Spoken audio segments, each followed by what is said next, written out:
우리 지난 시간 이어서 창세기 29장 우리 31절부터 함께 보고자 합니다. 그 이삭의 삶은 크게 많이 얘기하고 있지 않는 이유가 아브라함하고 거의 비슷하게 사셨다 하는 것을 우리가 기억하면 될 듯합니다. 이삭은 어디 있으나 기도하시는 분이었죠.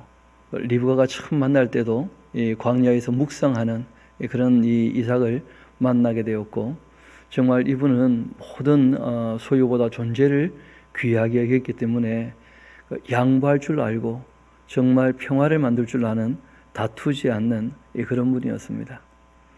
그리고 정말 예수님의 모형 같은 모습이 있죠.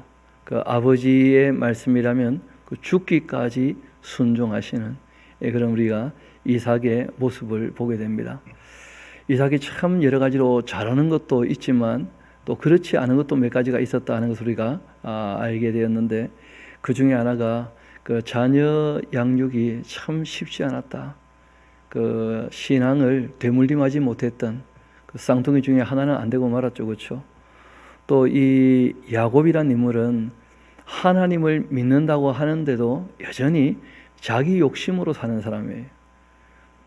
실상 이제 하나님을 믿고 자기 욕심을 버리는 데까지 이 야곱이라는 인물이 한 130년 정도 시간이 걸리게 됩니다. 그 과정들을 우리가 쭉 함께 살펴보는 것이니까, 야곱이 하는 일들이 신앙적으로 굉장히 본받을 만하고 잘하고 있다고 이렇게 오해하면 안 됩니다. 야곱이 하는 많은 일들이 하나님을 믿는다고 하면서도 여전히 자기 욕심과 자기 생각으로 살아가고 있기 때문에 어떤 문제들이 끊임없이 벌어지는지 그걸 잘 한번 살펴봐야 할 것입니다.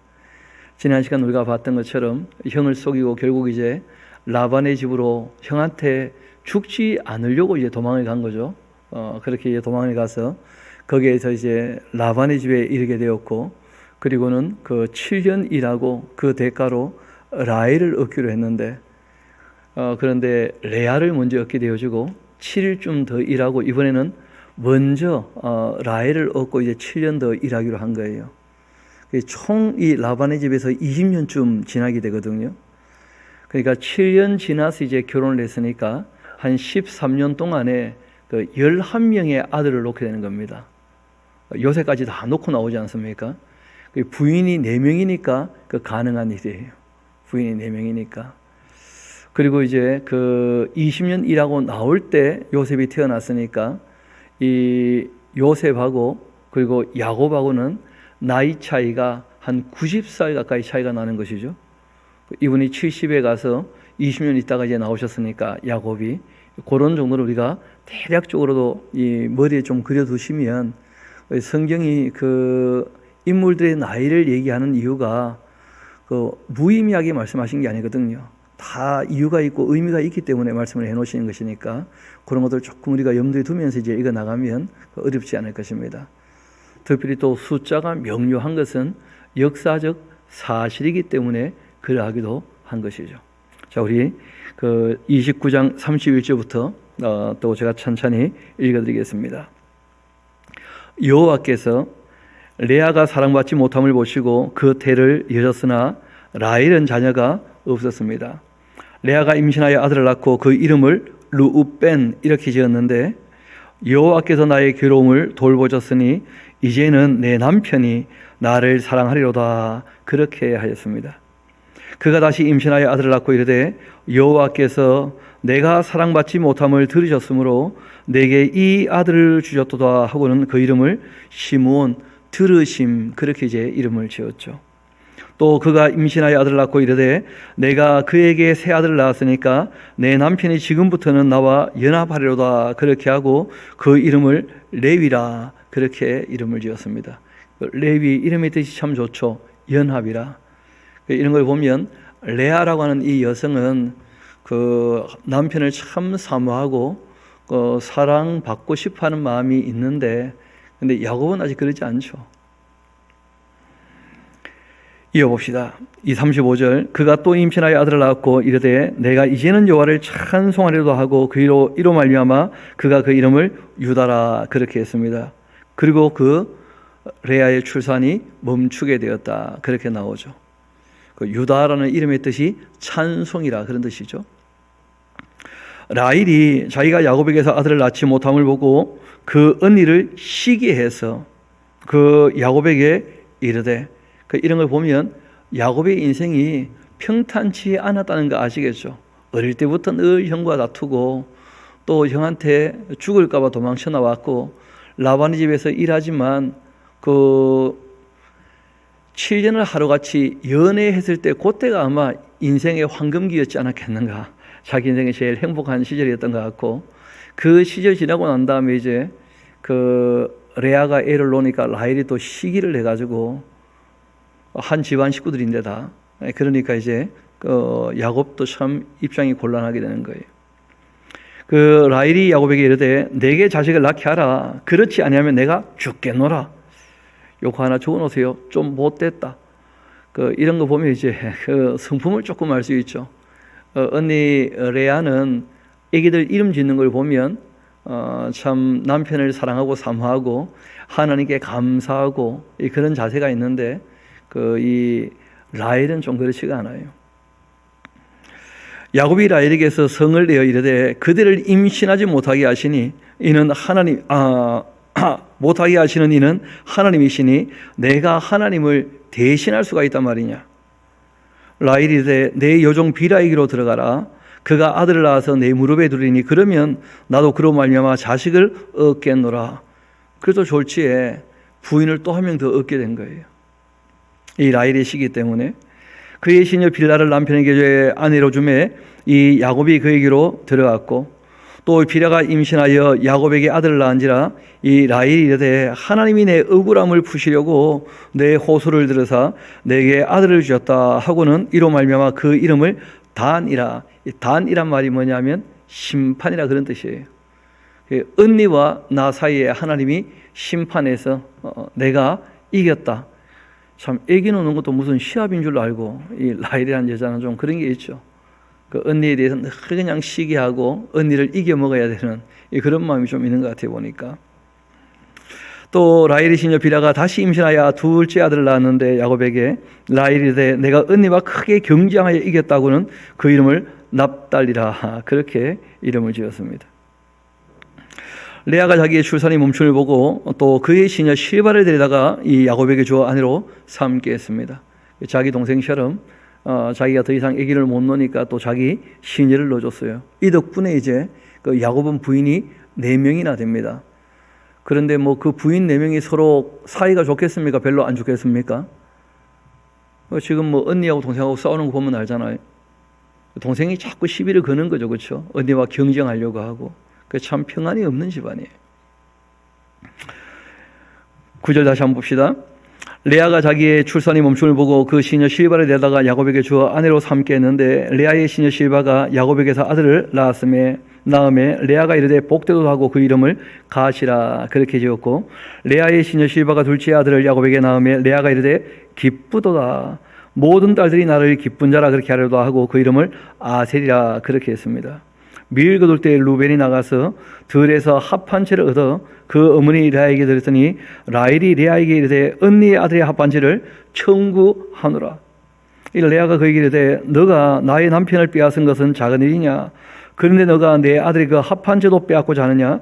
라헬이 이르되 그러면 언니의 아들의 합 한 채 대신에 오늘 밤에 내 남편이 언니와 동침하리라. 그렇게 했고, 저물 때 야곱이 들에서 돌아오매 레아가 나와서 그를 영접하여 이르되 내게로 들어오라. 내가 내 아들의 그 합 한 채로 당신을 삼노라. 그 밤에 야곱이 그와 동침했다는 거예요. 하나님이 레아의 소원을 또 들어주셨습니다. 그래서 그가 임신하여 5째 아들을 야곱에게 낳았는데 레아가 이르되 내가 내 시녀를 내 남편에게 주었으므로 하나님이 나에게 그 값을 주었다 하고 그 이름을 이사가리라 했고, 레아가 다시 임신하여 6째 아들을 야곱에게 낳은지라 레아가 이르되 하나님이 내게 후한 선물을 주시도다. 내가 남편에게 6 아들을 낳았으니 이제는 그가 나와 함께 살리라 하고 그 이름을 스불론이라. 그렇게 했습니다. 또 그 후에 그가 딸을 낳고 그 이름을 디나라. 그렇게 했는데 하나님이 라헬을 생각하신지라. 참 라헬만 애가 없었죠, 그렇죠? 그래서 하나님께서 그 소원을 들으시고 그 태를 여줬으므로 그가 임신하여 아들을 낳고 이르되 하나님이 내 부끄러움을 씻었다. 그렇게 하고 그 이름을 요셉이라 그렇게 했습니다. 여호와께서 다시 다른 아들을 내게 더하시기를 원하노라. 그렇게 이름을 지었어요. 그 요셉이라는 그 이름의 뜻이 뭐냐면 더하다 그런 뜻이에요. 플러스 알파. 이렇게 이제 라헬이 요셉을 낳을 때 야곱이 라반에게 이르되 나를 보내어 내 고향 나의 땅으로 가게 하시되 내가 외삼촌에게서 일하고 얻은 처자를 내게 주시어 나로 가게 하소서. 내가 외삼촌에게 한 일은 외삼촌이 아시나이다. 라반이 그에게 이르되 하나님께서 너로 말미암아 내게 복 주신 줄을 내가 깨달았노니 너가 나를 사랑스럽게 여기거든 그대로 있으라. 또 이르되 내 품삯을 정하라. 내가 그것을 주리라. 야곱이 그에게 이르되 내가 어떻게 외삼촌을 섬겼는지 어떻게 외삼촌의 가축을 쳤는지 외삼촌은 아시나이다. 내가 오기 전에는 외삼촌의 그 소유가 적더니 번성하여 때를 이루었으니 내 발이 이르는 곳마다 여호와께서 외삼촌에게 복을 주셨나이다. 그러나 나는 언제나 내 집을 세우리까. 여러분 그 말을 좀 잘 보셔야 되는데 야곱이 하는 일이 잘 되는 이유는 야곱 때문입니까? 하나님께서 하실 일이 있으시기 때문입니까? 하나님께서 야곱에게 말씀하셨거든요. 너가 어디로 가든지 내가 너와 함께 있어서 너를 잘 되게 해주겠다. 그런데 야곱의 말을 잘 들어보면 내가 있었기 때문에 하나님께서 복을 주시는 거다. 이런 식의 표현을 쓰는 거예요. 뭐가 좀 다릅니다. 그렇죠? 보면 이어봅시다. 31절 라반이 이르되 내가 무엇으로 내게 주랴. 야곱이 이르되 외삼촌께서 내게 아무것도 주시지 않아도 나를 위하여 이 일을 행하시면 내가 다시 외삼촌의 양떼를 먹이고 지키겠습니다. 오늘 내가 외삼촌의 양떼를 두루 다니며 그 양 중에 아롱진 것과 점 있는 것과 검은 것을 가려내며 또 염소 중에 점 있는 것과 아롱진 것을 가려내리니 이 같은 것이 내 품삯이 되리이다. 후일에 외삼촌께서 오셔서 내 품삯을 조사하실 때 나의 의가 내 대답이 되리이다. 내가 혹시 염소 중 아롱지지 아니한 것이나 점이 없는 것이나 양 중에 검지 아니한 것이 있거든 다 도둑질한 것으로 인정하소서. 라반이 이르되 내가 너 말대로 하리라. 그렇게 하고는 그날 그가 순염소 중 얼룩무늬 있는 것, 점이 있는 것 가리고 암염소 중 흰바탕에 아롱진 것과 점 있는 것 가리고 양 중에 검은 것들을 가려 자기 아들들의 손에 맡기고 자기와 야곱의 사이를 사흘길을 뜨게 하였고 야곱은 라반의 남은 양떼를 칩니다. 야곱이 버드나무와 살구나무와 신풍나무와 푸른 가지를 가져다가 그것들의 껍질을 벗겨 흰무늬 내고 그 껍질 벗긴 가지를 양떼가 와서 먹는 개천의 그 물구유에 세워서 양떼를 향하게 하며 그 떼가 물을 먹으러 올 때 새끼를 뱀니다. 가지 앞에서 새끼를 뱀으로 얼룩얼룩한 것과 점이 있고 아롱진 것을 낳았다는 거예요. 여러분 이거는 이 글을 쓰시는 저자는 성령님이신데 기자는 사람이라는 것을 꼭 기억하셔야 됩니다. 여러분 얼룩무늬 보면 얼룩무늬 놓습니까? 아니면 유전 법칙대로 놓습니까? 또 하나님이 내신 법칙이 있잖아요. 그렇죠? 유전 법칙이. 그런데 이제 야곱이라는 사람도 그런 생각을 한 거예요. 얼룩무늬 있으면 얼룩무늬 놓을 거다. 이런 생각을 해가지고 건강한 것들이 물을 마시러 와서 교미할 때는 얼룩무늬 나무를 세우는 거예요. 약한 게 오면 얼룩무늬 나무를 무너뜨리는 거예요. 왜냐하면 자기는 좋은 거 가지고 싶고 삼촌은 약한 것 가져도 괜찮다. 그렇게 지금 일을 하는 거예요. 여러분 야곱이 일하는 거 보면 보통 사람이 보기에도 잘하고 있는 것처럼 보입니까? 꼼수를 쓰고 있는 것처럼 보입니까? 야곱이라는 사람이 자기 욕심 때문에 그렇게 잔머리를 자꾸 굴리는 거예요. 실제로 복은 하나님께서 일방적으로 약속하신 내용이 있었거든요. 그러니까 정직하고 성실하게만 일하면 얼마든지 부어주시는 거예요, 하나님께서. 왜냐하면 앞으로 하실 일이 있으시니까. 그런데 야곱이라는 사람은 하나님의 경륜과 섭리를 잘 알지 못하니까 자기 나름대로 잔머리를 자꾸 굴리는데 욕심 때문에 이 장꾀를 쓰게 되니까 주변에서 지켜보는 사람 누구도 그걸 좋게 안 보는 거예요. 그래서 이제 이 라반이 그 주기로 했던 것들을 10번이나 바꿉니다. 그런데 뭐 바꿀 때마다 또 나름대로 야곱은 야곱대로 뭐 하겠습니까? 잔머리를 또 쓰는 거죠. 우리 한번 그 뒷얘기까지 한번 이어봅시다. 40절. 그 야곱이 새끼 양을 구분하고 그 얼룩무늬와 검은빛 있는 것을 이 라반의 양과 서로 마주보게 하며 자기 양을 따로 두어서 라반의 양과 섞이지 않게 하며 튼튼한 양이 새끼 뵐 때 야곱이 이 개천에다가 양떼의 눈앞에 그 가지를 두어서 양이 그 가지 곁에서 새끼를 베게 하고 약한 양이면 그 가지를 두지 아니하니 그렇게 함으로 이 약한 것은 라반의 것이 되고 튼튼한 것은 야곱의 것이 되었습니다. 이에 그 두 사람이 매우 번창하여 양떼와 노비와 낙타와 나귀가 많게 되었는데, 문제는 그렇게 거부가 되었는데 그 하나 메모해 두십시오. 인심을 잃어버렸다. 그렇게 적어놓으셔야 돼요. 여러분, 지금 라반의 집에서 20년 일했지 않습니까? 20년 일하면서 라반의 딸을 자기 부인으로 얻게 되었고 또 자기의 기업까지도 이루게 되었거든요. 그런데 그렇게 20년 일하고 난 다음에 그 자기 사촌 형들에 대한 평가가 이렇게 난 거예요. 저놈은 도적놈이다. 우리의 아버지 것을 다 훔쳐가는 놈이다. 이렇게 평가를 받은 거예요. 왜냐하면 너무 잔머리를 굴리니까 누가 봐도 좋아 보이지 않은 거예요. 참 많이 벌었는데 자기 딴에는 정직하게 벌은 거죠. 그런데 주변 사람들에게 모든 인심을 다 잃어버리고 만 겁니다. 31장 한번 봅시다. 어떻게 이어지는지. 야곱이 라반의 아들이 하는 말을 들어보니까 야곱이 우리 아버지의 소유를 다 빼앗고 우리 아버지의 소유로 말미암아서 이 모든 재물을 모았다. 그렇게 한 말을 듣게 된 거예요. 그러면 그 다음에 이어나올 말이 있죠. 다 빼앗기기 전에 되찾자, 이런 말 나오지 않겠습니까? 그러면 자기는 여태까지 모든 일이 헛고생이 되니까 도망칠 계획을 세우는 거예요. 야곱이 라반의 안색을 보니까 자기에 대하여 전과 같지 않습니다. 여호와께서 야곱에게 말씀하시죠. 너의 조상의 이 땅 내 족속으로 돌아가라. 내가 너와 함께 있을 거다. 그렇게 하셨어요. 하나님이 지금 야곱을 통해 하실 일이 있으시기 때문에 떠나라, 그렇게 말씀하셨습니다. 야곱이 사람을 보내어 라헬과 레아를 자기 양떼가 있는 들로 불러다가 그들에게 말합니다. 내가 그들과 아버지의 안색을 보니까 내게 대하여 전과 같이 아니하도다. 그러할지라도 내 아버지의 하나님은 나와 함께 계셨다. 그들이 알거니와 내가 힘다하여 그들과 아버지를 섬겼거늘 그들의 그 아버지가 나를 속여 품삯을 10번이나 변경하였다. 왜 10번이나 변경했겠습니까? 속이니까 또 속이고, 속이기도 하고 속기도 하고, 너무 잔머리 굴리니까 그랬던 거 아니에요. 그러나 하나님이 그를 막으사 나를 해치지 못하게 하셨다.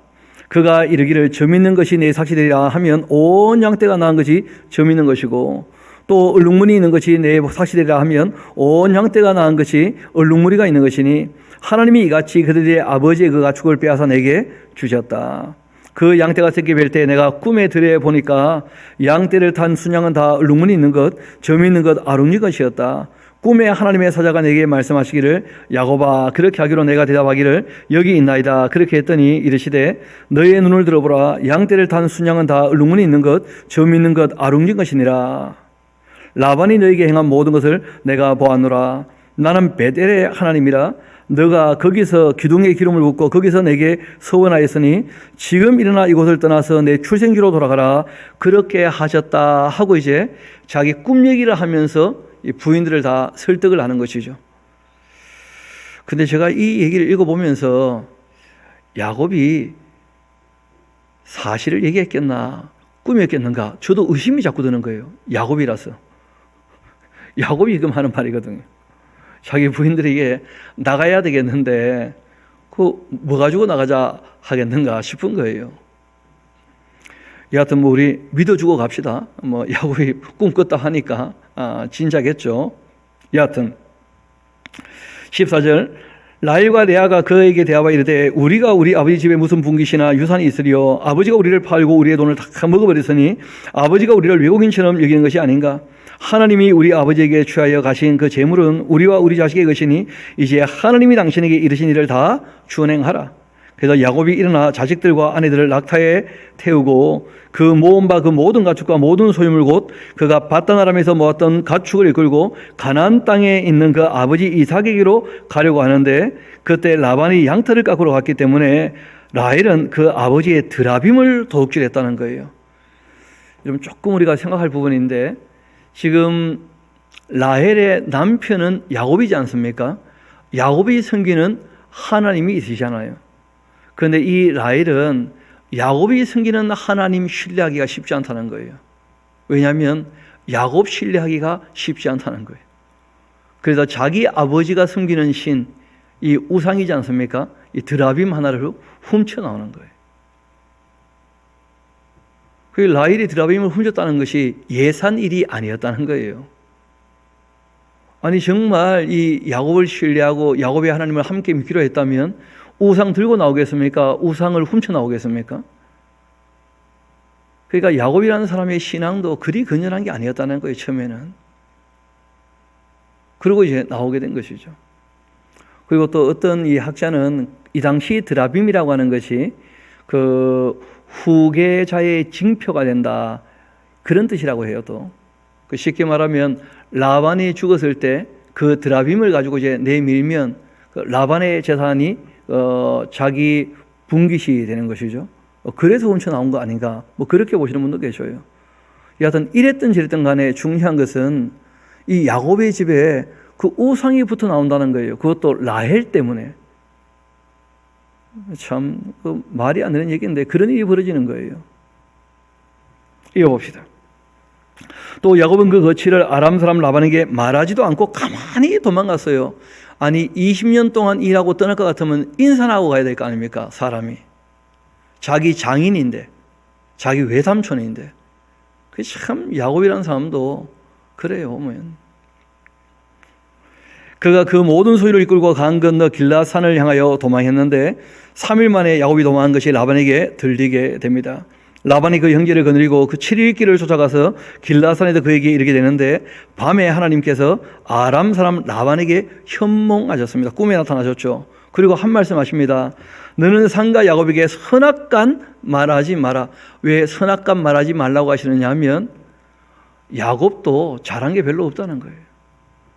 그러니까 누가 선하냐 악하냐 얘기하다 보면 서로 간에 다툼이 일어나고 누가 하나 죽어야 돼. 그러니까 하나님께서 라반에게 부탁을 하시는 거예요. 내가 야곱을 통해 할 일이 있으니까 야곱을 만나면 그냥 좀 보내줘라. 그냥 하고 하나님이 특별히 부탁을 하시는 거예요, 이 라반한테. 그리고 이제 라반이 야곱을 뒤쫓아 이르게 되는데 야곱이 그 산의 장막을 친지라 라반이 그 형제와 더불어 길라산의 장막을 치고 라반이 야곱에게 말합니다. 너가 왜 나를 속이고 내 딸들을 칼로 사로잡힌 자같이 끌고 갔냐? 어찌하여 이같이 했냐? 내 딸들이 나오고 인사도 안 하고 떠나게 하면 되느냐? 내가 즐거움과 노래와 북과 수금으로 너를 보내겠거늘 내가 너 간다면 왜 안 보내주겠냐? 이 사람아, 어찌하여 너가 나를 속이고 가만히 도망해서 나에게 알리지도 않았느냐? 여러분, 예전 그 늙은 종이 리브가를 데리고 왔을 때 라반이 그 늙은 종과 대화하는 거 보면 라반이라는 사람의 인품이 괜찮아요. 꽤. 또 그 지역에 굉장히 유력한 인물이었다는 것도 알 수가 있어요. 그리고 또 자기 동생 리브가가 같이 있지 않고 바로 그냥 늙은 종 따라가겠다고 하니까 하나님께로부터 났던 일이라면 그렇게 되는 것이고 본인이 원하면 그렇게 해야지 하고 순순히 보내주시는 그런 분이에요, 라반이. 그런데 라반이 야곱을 만나면서 라반도 좀 이상하게 되는 거예요, 어떻게 보면. 그래서 하나님께서 라반에게 특별히 이제 부탁을 하셨고 라반이 그 야곱을 꾸짖듯이 이제 한마디 하는 거예요. 내가 내 딸들을 보내는데, 내 손자들을 보내는데 왜 잔치하며 기쁨으로 보내지 않겠냐 말이야. 자기 갈 길을 가게 되는 것인데. 그런데 그런 석비리 정도 나지 못하게 몰래 그렇게 도망가냐 하고 아주 책망하듯이 한마디 합니다. 28절 이어봅시다. 너가 나의 손자들과 딸들에게 입맞추지도 못하게 하였으니 너의 행위가 참으로 어리석도다. 너를 해할 만한 능력이 내 손에 있지만은 그러나 너희의 아버지의 하나님이 어젯밤에 나에게 말씀하시기를 너는 삼가 야곱에게 선악간에 말하지 말라 그렇게 하셨느니라. 이제 너가 너희 아버지의 집을 삼하여 돌아가려는 것은 참 옳은 일이다. 그런데 왜 내 신을 도둑질했냐? 라반이라는 인물 괜찮지 않습니까? 너가 일 다 끝나고 너의 모습을 챙겨서 너의 아버지에게 돌아가는 일, 그 참 옳고 잘하는 일이야. 그런데 그렇게 할 때는 나한테 인사라도 하고 상의라도 하고 그렇게 갔어야지. 너무한 거 아니냐 이 사람아. 그리고 뭐 그 다 좋은데 왜 우리 집 드라빔은 훔쳐갔냐? 그렇게 이제 한마디 한 겁니다. 그 야곱이 라반에게 대답합니다. 이르되 내가 생각하기를 외삼촌의 딸들을 내게로 억지로 빼앗으리라 생각해서 두려워하였음입니다. 왜 이런 생각을 하죠? 그 하나 적어놓으세요. 니도 나 같을까 봐. 그런 거예요. 왜 우리가 믿음이 없는 사람이 왜 문제가 되느냐 하면, 왜 믿음이 없느냐? 자기가 자기를 생각해도 믿지 못할 사람이라. 믿음이 있는 사람은요, 내가 너를 믿는 것처럼 너도 나를 믿어줄 거니까 하니까 믿음이 있는 거예요. 속을 때 속더라도 믿는 게 착한 사람입니다. 믿지 않는 사람은 그 지혜롭거나 똑똑한 사람들이 아니에요. 남들도 자기 같을까 봐 헛똑똑이죠, 헛똑똑이. 그러니까 아무도 못 믿는 거예요. 어떤 분은 그런 얘기해요. 나는 아무도 못 믿겠다. 왜냐하면 자기도 믿을 만한 사람이 못 되거든요. 그러니까 악한 거예요, 그는. 믿음이 있다는 것 자체가 이미 사람이 그래도 괜찮은 사람이라는 뜻이에요. 이런 면에서 이 야곱이라는 사람은 진짜 믿음이 없는 사람이에요. 괜히 두려워해가지고 실제로 알아보지도 않고, 라반은 그런 마음 전혀 아닌데, 내 생각에 삼촌이 다 빼앗아갈까 봐 내 거를 내가 두려워하였습니다. 외삼촌의 그 신을 누구에게서 찾든지 간에 그는 살지 못할 거고, 우리 형제들 앞에서 무엇이든지 외삼촌의 것을 발견되거든 외삼촌에게로 가져가줘서. 그렇게 했더니 야곱은 라헬의 것을 도둑질한 줄도 알지 못하고 그렇게 또 얘기를 했던 거예요. 라반이 야곱의 장막에 들어가서 레아의 장막에 들어가고 두 요정의 장막에 들어갔으나 찾지 못하고, 레아의 장막에서 나와 이 라헬의 장막에 들어가며 라헬이 그 드라빔을 가져 낙타 한 장 아래에 놓고는 그 위에 앉아가지고는 라반이 그 장막에 찾다가 찾아내지 못하니까 라헬이 그 아버지에게 말합니다. 마침 생리가 있어 일어나서 영접할 수가 없습니다 하면서 내 주는 노하지 마소서. 그렇게 해가지고 속여 넘긴 거예요. 또 그런 것을 보고 우리가 뭐라고 합니까? 그 남편의 그 아내다, 그런 거죠. 그죠? 부창부수 뭐 그런 거 아니겠어요? 라반이 그 드라빔을 두루 찾다가 찾아내지 못하고, 그러자 오히려 막 야곱이 기고만장하게 됩니다. 노하여 라반을 책망하니까. 야곱이 라반에게 대답하여 이르되 내 허물이 무엇입니까? 무슨 죄가 있기에 외삼촌께서 내 뒤를 급히 추게 하였나이까? 외삼촌께서 내 물건을 다 뒤져보셨으니 외삼촌의 집안 물건 중에 무엇을 찾아내었나이까? 이제 내 형제와 외삼촌 형제 앞에 그것을 두고 우리들 사이에 판단하게 하소서. 내가 이 20년을 외삼촌과 함께 하였거니와 외삼촌의 암양들이나 암염소들이 낙태하지 아니했고, 또 외삼촌의 양떼의 순양을 내가 먹지 아니하였으며, 물려 찢긴 것은 내가 외삼촌에게로 가져가지 아니했고, 낮에 도둑을 맞았든지 밤에 도둑을 맞았든지 외삼촌이 그것을 내 손에 찾았으므로 내가 스스로 그것을 보충하였으며, 내가 이와 같이 낮에는 더위와 밤에는 추위를 무릅쓰고 눈붙일 여유도 없이 지냈나이다. 내가 외삼촌의 집에 있는 이 20년 동안 외삼촌의 두 딸을 위하여 14년, 외삼촌의 양떼를 위하여 6년을 외삼촌에게 봉사하였거니와 외삼촌께서 내 품삯을 10번이나 바꾸셨으며, 우리 아버지의 하나님 아브라함의 하나님 곧 이삭이 경외하는 이가 나와 함께 계시지 아니하셨더라면 외삼촌께서 이제 나를 빈손으로 돌려보내셨어야마는 하나님이 내 고난과 내 손의 수고를 보시고 어젯밤에 외삼촌을 책망하신 것입니다. 그 하나 적어 놓으십시오. 착각이다 이 사람은. 야곱은 또 그렇게 생각하는 거예요. 사실도 모르고 있는 것이죠. 라헬이 드라빔을 훔쳤다는 것도 모르고 그냥 큰 소리 땅땅 치는 거예요. 그냥. 그래서 이 드라빔 사건이 기록되어 있는 이유 중에 하나는 어디 있느냐면, 야곱의 지금 이런 말들이 다 상황에 대한 판단 착오에서 시작되었다는 것을 우리에게 보여주는 거예요. 실상은. 야곱이 진짜 전혀 잘한 게 별로 없는 사람이거든요. 그러니까 하나 잘하고 있다면 이런 것입니다. 성실하다는 거예요. 맡겨진 일에 대해서는. 그거는 정말 우리가 본받아야 됩니다. 맡겨진 일에 성실하다는 것. 이어봅시다. 라반이 이런 야곱의 대답을 다 듣고는 안 되는구나 확실하게 이제 생각이 굳어지게 된 겁니다. 이르되 딸들은 내 딸이고 자식들은 내 자식이고 양떼는 내 양떼고 너가 보고 있는 것은 다 내 것이다. 이 사람아, 내가 오늘 내 딸들과 그들이 낳은 자식들에게 무엇을 내가 하겠느냐? 너 큰 오해다.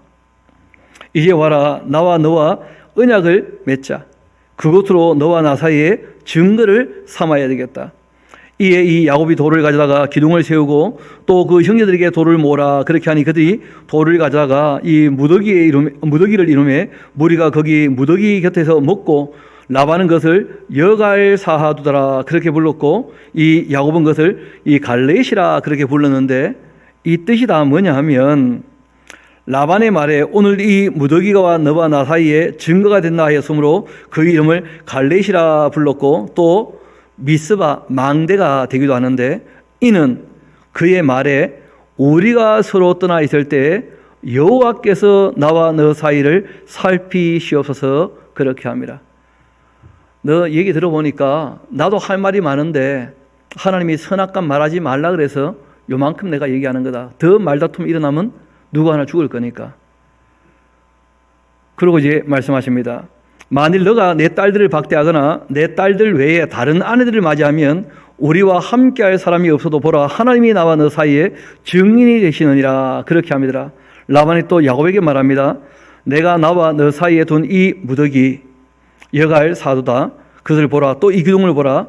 이 무더기가 증거가 되고 이 기둥이 증거가 되나니 내가 이 무더기를 넘어 너에게로 가서 해하지 않을 것이고 너도 이 무더기 이 기둥을 넘어 내게로 와서 해하지 않아야 할 것이다. 이 말은 무슨 말이냐면 기둥을 하나 세워놓고 돌 무더기를 쌓고는 거기를 경계선으로 해서 상호 불가침 줘야, 바꾸고 말하면 너가 이 경계를 넘어오는 순간 내 손에 죽는다. 다시 보지 말자는 거예요. 다시. 라반이 얼마나 이 야곱이 하는 말을 듣고 마음이 상하는지 다시 보지 말자는 거예요. 내 딸도 내 손자도 내가 마지막 보는 것이고 자네 내 눈에 띄는 순간 죽는 거예요. 나도 이 돌무더기 넘어서 너에게로 가지 않을 거야. 너도 이 넘어올 생각 절대 하지 마. 그렇게 이제 돌무더기를 쌓은 거예요. 다시 한번 51절 봅시다.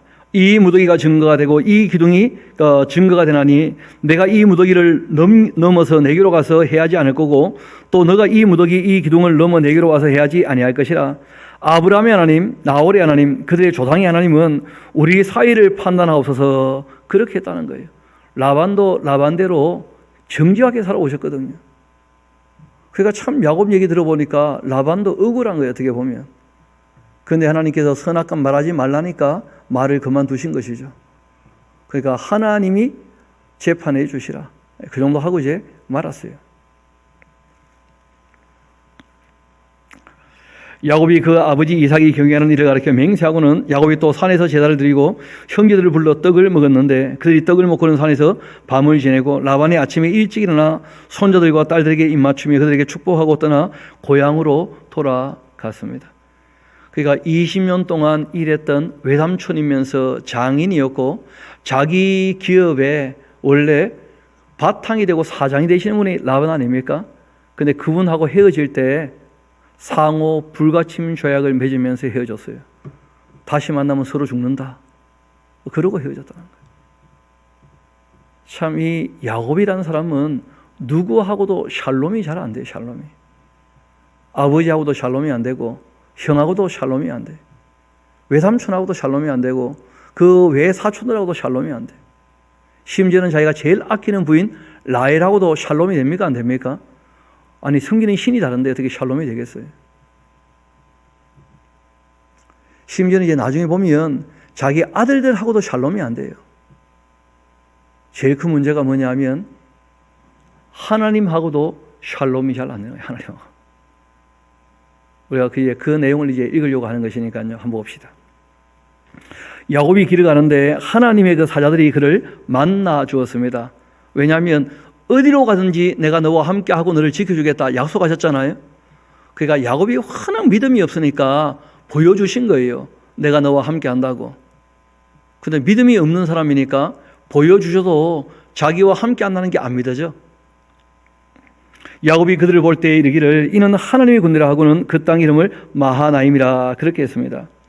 야곱이 세일 땅 이 애굽들에 있는 형 에세에게로 자기보다 앞서 사자들을 보냅니다. 라반의 집에서 이제 아버지를 만나러 가야 되니까 형한테 소식을 전하지 않을 수가 없죠. 그래서 이제 20년 만에 자기 형한테 소식을 전한 거예요. 그에게 명령하 이르되 너희는 내 주 에서에게 이같이 말하라. 주의 종 야곱이 이같이 말하기를 내가 라반과 함께 거류하며 지금까지 머물러 있었사오며 또 내가 소와 나귀와 양떼와 노위가 있으므로 사람을 보내어 내 주께 알리고 내 주께 은혜를 받기를 원하이다. 그렇게 하라 하였더니 사자들이 야곱에게 돌아와 이르되 우리 주인의 형 에서가 이른즉 그가 400명을 거느리고 지금 주인을 만나려고 오고 있습니다 하고 얘기를 하는 거예요. 큰 부족장이 된 거죠. 그렇죠? 400명이나 지금 거느리고 올라오고 있으니까 야곱이 막 심히 두렵고 답답한 거예요. 왜 그럴까요? 그 안에 적어놓으세요. 오해하고 있기 때문에, 믿음이 없어서. 하나님이 자기를 지켜준다는 것이 안 믿어지는 거예요. 또 형이 자기를 만나러 오고 있는데 자기는 착각을 해요. 형이 자기를 죽이러 오는 것으로. 왜 그럴까요? 이것 때문에 생겨난 속담이 있죠. 도둑놈이 제발 저린다고. 자기가 옛날 형을 2번씩이나 속여 먹은 적이 있었잖아요. 그러니까 형 만나는 게 겁이 나는 거야. 야곱 스스로가 착각을 한 겁니다. 힘이 들었고 답답했다는 거예요. 자기와 함께한 동행자와 양과 소와 낙태를 2대로 나누고는 스스로 말하죠. 에서가 와서 한 대를 치면 남은 한 대는 피하리라 하고 야곱이 또 말합니다. 내 조부 아브라함의 하나님 내 아버지 이삭의 하나님 여호와여 주께서 전에 내게 명하시기를 내 고향 내 조속이로 돌아가라 내가 너에게 은혜를 베풀리라 그렇게 하셨지 않습니까? 나는 주께서 주의 종에게 베푸신 모든 은총과 모든 진실하심을 조금도 감당할 수가 없사오나 내가 내 지팡이만 가지고 이 요단을 건넜더니 지금은 2때나 이루었나이다. 내가 주께 간구하오니 내 형의 손에서 에서의 손에서 나를 건져내시옵소서. 내가 그를 두려워하면 그가 와서 나와 내 처자들을 칠까 겁이 나기 때문입니다. 주님께서 말씀하시기를 내가 반드시 너에게 은혜를 베풀어 너의 시로 바다에 셀 수 없는 모래와 같이 많게 하리라 그렇게 하셨지 않습니까? 그럼 거기다 하나 적어놓으세요. 그걸 믿으면 이렇게 기도할 필요도 없잖아요. 두려워서. 그래요 안 그래요? 아니 하나님이 함께 하신다는 게 믿어지면 형이 올라온다는 게 두려운 일입니까? 두렵지 않은 일입니까? 그러니까 이런 기도는 굉장히 잘못된 기도예요. 하나님을 신뢰하면 될 테인데 예수님께서 부탁하신 게 있잖아요. 무엇을 먹을까, 무엇을 마실까, 무엇을 입을까 이런 인생에 살아갈 때 필요한 돈 문제 이런 것들은 기도할 내용이 아니라는 거예요. 왜냐하면 정직하고 성실하게 살면 너에게 있어야 할 것을 하나님 아버지께서 어떻다고요? 먼저 다 아신다고. 그런 것은 기도할 내용이 아니라고 말씀하셨어요. 근데 그런 것이 염려가 되어가지고 달라고 보채는 기도를 한다는 것 자체가 믿음이 없는 거예요, 믿음이. 그렇지 않습니까? 하나님께서 먹을 거, 마실 거, 입을 거 염려하지 말라고 말씀하셨다면 그 말씀 믿으면 염려 안 해도 되잖아요. 정직하고 성실하게 살면 다 채워주실 거거든요. 근데 그 하나님의 섭리가 안 믿어지니까 달라고 보채게 되는 것이거든요. 그러니까 하나님 믿는 것처럼 보이는데 실제로는 하나님을 안 믿고 있는 거라. 왜냐하면 말씀을 제대로 기억을 못하고 있으니까. 자기 눈앞에 있는 현실만 보이지 하나님이 어떤 분인지가 전혀 기억나지 않는 거예요. 그러니까 오해를 해가지고 이상한 기도를 하게 되는 거예요. 이게 야곱이라는 사람이에요. 그 야곱을 보면 지금 한국교회 성도들이 많이 오버랩이 되는 거예요. 너무 참 닮지 않았나. 말은 하나님을 믿는다고 하는데 하나님 믿으면 안 할 것들을 너무 많이 한다는 거예요. 하나님 믿으면 해야 될 것을 너무 안 하고 있고, 하나님을 믿는다면 말씀하신 것을 따라 살아야 될 거 아니에요. 정말 이 착하고 충성되게 누가 봐도 세상에 빛이 되도록 선하게 살아야 될 거 아니에요. 평화를 만들기 위해서 소금의 역할을 감당해야죠. 누구라도 다. 그게 하나님을 안 믿으니까 하라는 걸 안 하고 하지 말라는 것을 또 하고. 여하튼 이 야곱이라는 사람이 이 이상한 기도를 했어요. 그렇게 야곱이 거기서 밤을 지내고는 그 소유 중에 형 에서를 위하여 예물을 택했는데 암소가 200, 순염소가 20, 암양이 200, 순양이 20, 젖나는 낙타 30, 그 새끼는 암소가 40, 황소는 10마리, 암나귀는 20, 그 새끼는 10마리.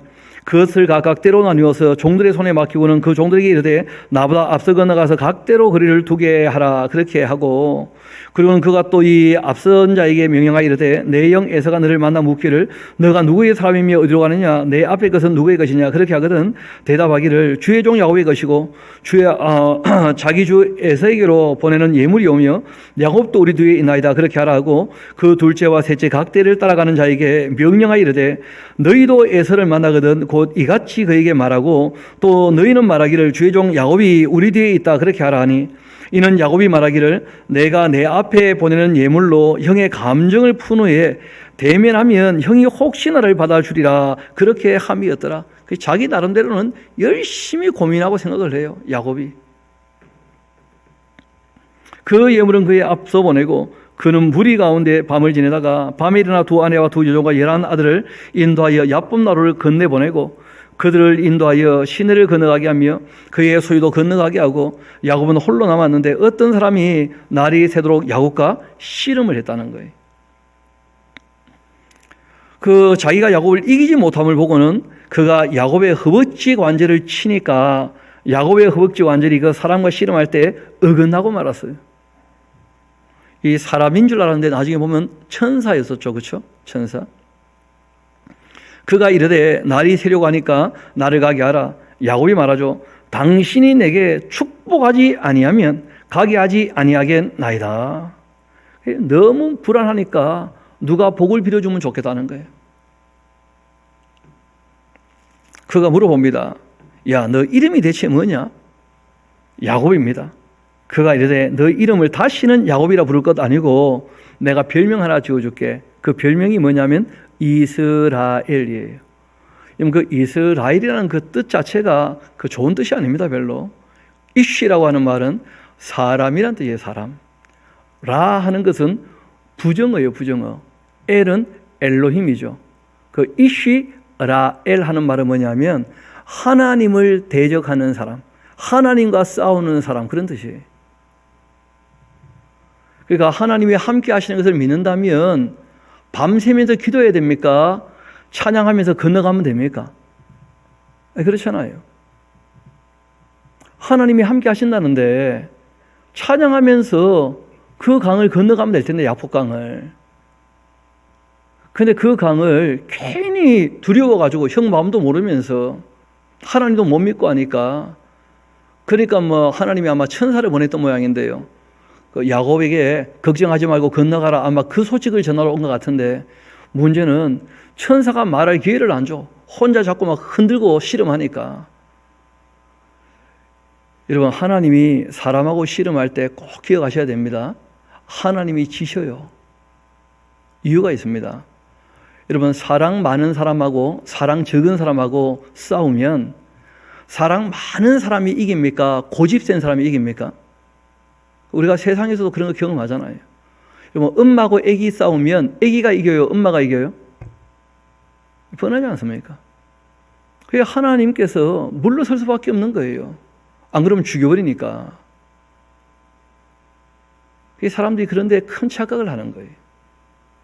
우리가 다음에 민수기를 볼 때 좀 더 명확히 보게 되겠습니다만은, 하나님의 뜻이 아닌 자기 욕심을 관철하려고 기도를 해가지고 응답받으면, 응답받은 다음에 영혼은 오히려 쇠약하게 되고 하나님과의 관계는 점점 안 좋아지고 점점 자기 고집만, 자기 욕심만 더 커지고 더 세지는 거예요. 그래서 이 잠언 28장에 하나님의 율법을 듣지 않으면, 하나님의 뜻을 모르면 기도 자체가 다 어떻다는 거예요? 가증하다는 가증이에요. 참 이 야곱이 별명 하나 대단한 걸 얻었어요. 이스라엘. 하나님과 다투는 사람이라는 거예요. 이는 너가 하나님과 및 사람들과 겨루어 이겼기 때문이다. 자, 물어봅시다. 하나님한테 이기면 됩니까? 안 됩니까? 말이 안 되는 얘기거든요. 그러니까 이 야곱이라는 사람은 욕심 때문에 질 줄을 몰라. 그러면 성경은 우리에게 이렇게 권유하십니다. 너보다 남을 좀 더 어떻게 해요? 낮게 여겨야 될 거다. 섬기는 자가 되어야 될 거다. 겸손해야 한다. 그게 성경의 가치거든요. 그 야곱은 아직 그런 면에서 멀었어요. 하나님을 믿는다고 하는데 늘 자기가 이겨야 돼. 이겨봅시다. 이기려면 악을 이겨야지. 하나님을 이긴다는 게 말이 되겠어요, 그게. 야곱이 청하여 이르되 당신이 그 이름을 알려줘서 그 사람이 이르되 어찌하여 내 이름을 묻냐 하고는 거기서 야곱에게 축복했다는데 그 하나 적어놓으세요. 내용이 없다. 뭐라고 복을 빌었는지 내용도 없어요. 그냥 떠나가려고 뭐라고 얘기를 해준 거라 그냥 복 받으라 하면서. 여러분 이 천사가 복을 안 빌어줘도 이미 하나님께서 베들에서 말씀하신 게 있습니까? 없습니까? 실제로는 아브라함과 이삭과 약속하신 내용이 있잖아요. 하나님의 계획이. 그래서 지금 야곱을 붙잡고 이제 일하시는 것이 뿐이거든요. 그런데 참 야곱이 말을 안 듣는 거예요. 이어봅시다. 그래서 야곱이 그곳 이름을 브니엘, 하나님의 얼굴이라 그렇게 이름을 지었죠. 그가 이르기를 내가 하나님과 대면하여 보았는데 내 생명이 보존되었다 함이었고 그가 브니엘을 지날 때 해가 돋았고 그 허벅다리로 말미암아서 쩔뚝쩔뚝 절게 되었습니다. 그 사람이 야곱의 허벅지 이 관절에 있는 둔부의 힘줄을 쳤기 때문에 이스라엘 사람들은 지금까지도 허벅지 관절에 있는 둔부의 그 힘줄은 먹지 않습니다. 야곱이 눈으로 보니까 에서가 400명의 장정을 거느리고 오고 있어서 그가 자식들을 나누어 레아와 라헬과 두 여종에게 맡기고는 여종들과 그들의 자식들을 앞에 두고 레아와 그 자식들은 다음에 두고 라헬과 요셉은 뒤에 두고 자기는 그들 앞에 나아가되 몸을 막 7번씩이나 땅에 굽혔다는 거예요. 그리고 그 형 에서에게로 그렇게 가까이 갔어요. 겁이 진짜 많이 났거든요. 그러니까 막 왕에게 절하듯이 막 7번씩이나 그렇게 절하면서 형을 만나러 가요. 에서가 달려와서 그를 맞이하여 안고 목을 어금 맞추고 그와 입 맞추고 서로 울었어요. 20년 만에 형제가 만났으니까 뭐 얼마나 감정이 복받치겠어요. 게다가 에서는 옛날 동생이 자기를 속였던 것 까먹은 지 오래입니다. 왜냐하면 아버지에게 축복 기도는 못 받았지만 실제로 인생 살고 난 다음에 동생 만나보니까 누가 지금 더 잘 돼 있어요? 이 세상에서는? 야곱은 별로 없잖아요. 근데 에서는요 400명씩이나 데리고 올라오니까 지금 세상적으로는 에서가 훨씬 잘 됐죠 뭐. 그러니까 뭐 자기 장자의 명분을 가져갔던 것 뭐 아니면 아버지의 그 축복 기도를 가르쳤던 것 이런 거는 에서는 기억도 안 나는 거예요. 그는 별로 의미가 없는 거라 에서한테. 그 에서는 원래부터 야곱을 죽일 마음 전혀 없었던 사람이거든요. 그러니까 뭐 20년에 만나니까 펑펑 울었죠. 그런데 문제는 울고 이 감정이 가라앉고 난 다음이 이제 문제인데 그 다음 한번 봅시다. 에서가 눈을 들어 여인들과 자식들을 보고 물어봅니다. 너와 함께한 이들은 누구냐? 야곱이 이르되 하나님이 주의 종에게 은혜를 주신 자식들입니다. 그때 이 여종들이 그 자식들과 더불어 나와 절하고서 또 레아도 그 자식들과 더불어 나와 절하고 그 후에 요셉이 이 라헬과 더불어 나와 절하니 에서가 또 물어봅니다. 내가 만나봐 이 모든 때는 무슨 까닭이냐? 야곱이 이르되 내 주께 은혜를 입으려 함이니이다. 에서가 한마디 하죠. 내 동생아 나에게 있는 것이 아주 족하다. 너의 소유는 너에게 두어라. 나도 뭐 아주 잘 살고 있다. 그런 얘기를 해요. 야곱이 말합니다. 그렇지 않습니다. 내가 형님의 눈앞에서 은혜를 입었사오면 청컨대 내 손에서 이 예물을 받아 주십시오. 내가 형님의 얼굴을 배운 즉 하나님의 얼굴을 본 것 같사오며 형님도 나를 기뻐하심이니이다. 또 어떤 분은 어젯밤에 그 천사한테 한번 조 터지면서 마음이 착해져 가지고 막 형님 보니까 진짜 하나님 같습니다. 이런 식으로 이해를 하는 것 같아요.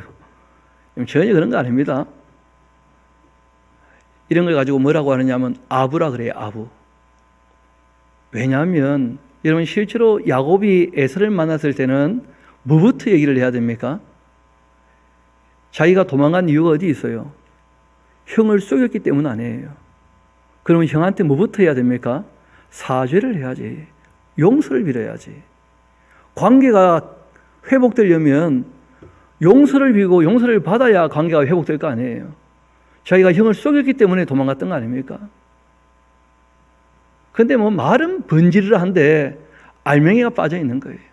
전혀 사죄하지도 않고 용서를 구하지도 않아. 뭐 형님 비 없는 거 보니까 뭐 하나님 비 없는 거 같고 뭐 온갖 알랑방귀를 다 끼는데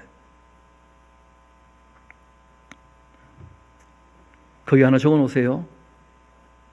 용서가 빠졌다. 형한테 용서를 빌지 않아요. 알맹이가 없어, 알맹이가. 미사 요구만 그냥 써붙이는 거예요.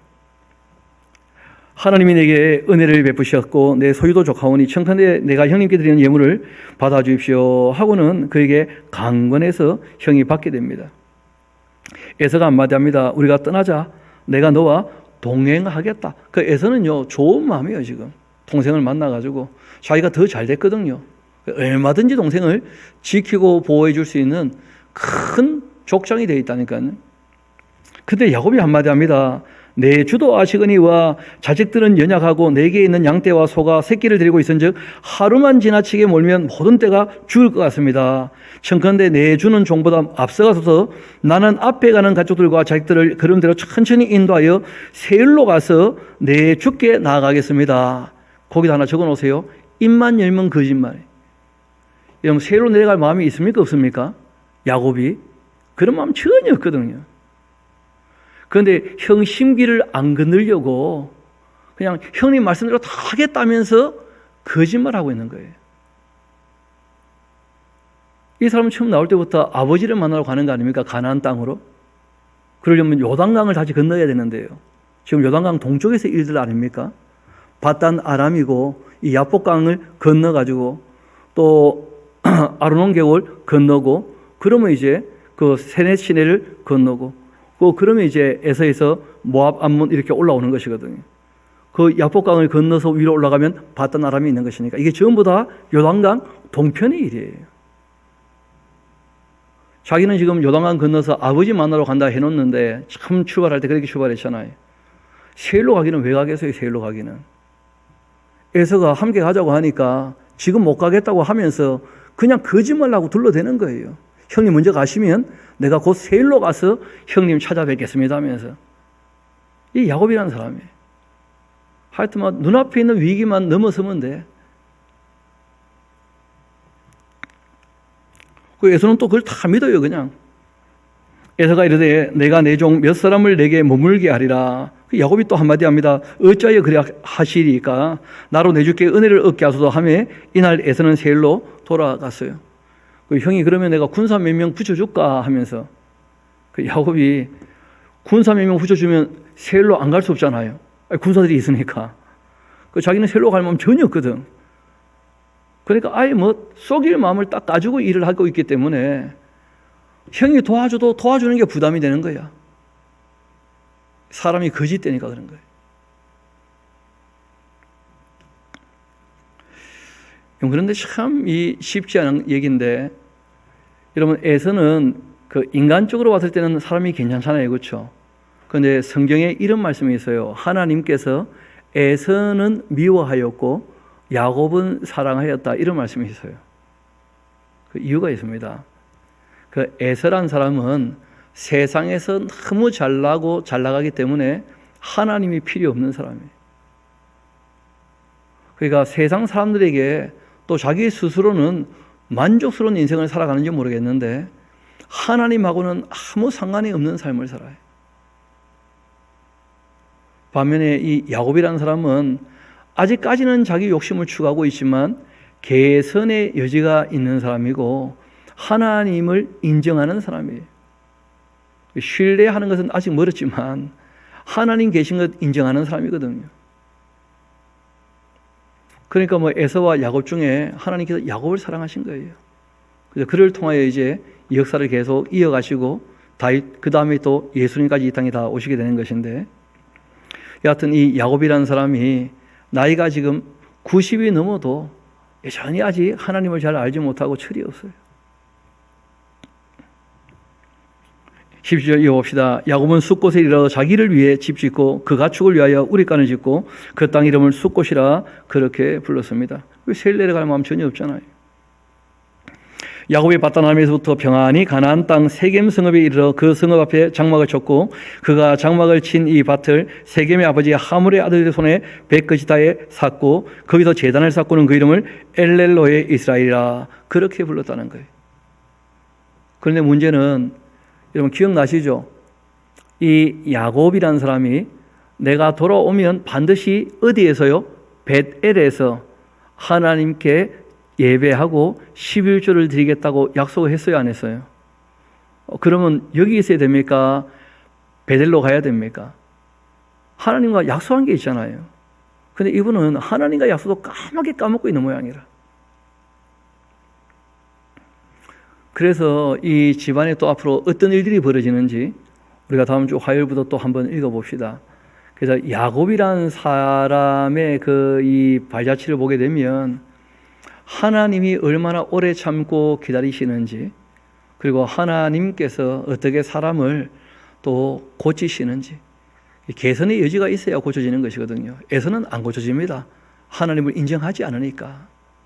그런데 야곱은 고쳐질 가능성이 있는 거예요. 그래서 어떻게 이 야곱의 삶이 하나님 앞에서 또 변화되는지, 그런 걸 우리가 끝까지 한번 가보도록 합시다. 그래서 지난 시간에도 말씀드렸던 것처럼 성경에 나오는 이야기라고 해서 무조건 미화해가지고 좋은 식으로 이렇게 해석을 하면 왜곡되는 수가 많습니다. 그래서 앞뒤 문맥을 잘 살펴서 실제로 그 이야기가 무슨 얘기를 하고 있는지 사실을 먼저 파악을 해야 돼요. 그리고 그 역사적 사실, 그 이야기가 어떤 의미를 담고 있는지, 하나님의 뜻이 어떠한지, 그것이 지금 우리에게 어떤 교훈이 되는지, 여기까지 우리가 쭉 읽어봐야 성경을 원만히 이해했다, 그렇게 할 수가 있는 것이죠. 우리 함께 기도하도록 하시겠습니다.